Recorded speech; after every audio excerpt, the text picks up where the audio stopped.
Hi, this is Eric here, and in this tutorial we're going to be going through projects and jobs. So we can go into a project and job and just look one up. Let's do the first one, and you can give it a project number, give it a name, who the client is. You can, if it's connected to a quote that you've done, you can put the quote number in, you can put in the order number, start date, and the contract price. And this is calculated from the Cashbook, and I'll show you that shortly. Then you can put in all your budgets for all the different items in the project, and then the actuals are determined from three different places, and I'll show you those three places now. So for all actuals, you always click on this little magnifying glass, and you'll see that the first one is on the 26th of the 11th from the Cashbook. There was a first aid course, $400. And if we go to the Cashbook, to the 26th, there it is, first aid course.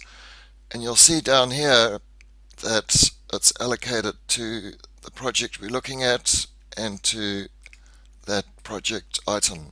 So whenever you allocate a project item in the Cashbook to the project, it comes up as an expense in the project. And the same is for the income. So whenever you have income in the Cashbook, you can allocate it to the project, and then it'll come up over on that box there. Then the second way of having an expense come up, I'll just look up a different project.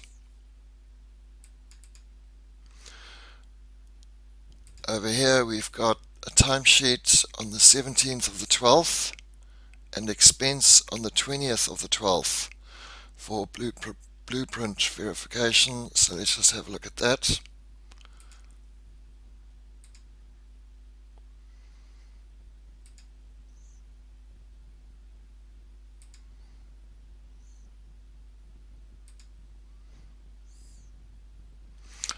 So there's blueprint verification 17th of the 12th, and also down here for on the 20th for that same spec house.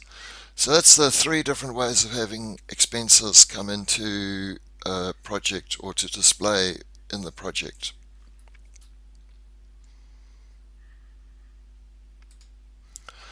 Okay, so now what you can do as well is from your timesheets and expenses, you can create an invoice directly from your timesheets and expenses. And what you do is over here you'll see that there's a column which says invoice yes. So in this case, I'm going to create an invoice from this project here.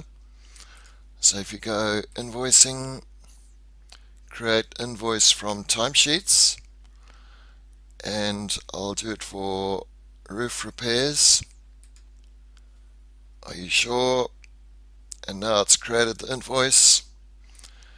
And if I go back to the timesheets, where before it said invoice yes, now it says invoice done, which means that it won't invoice it again in the future. And just as a useful thing for your employees is to allocate a project called admin and create, let's just have a look. So if you create a project called admin, and then for the items you have annual leave, sick leave, or whatever else you want, and then your employees' time you can either allocate to a project or to annual leave or to sick leave or to something else that you can list over here in an admin project. So anyway, there you go. That's projects and jobs, and look forward to seeing you in the next tutorial. See ya. Bye.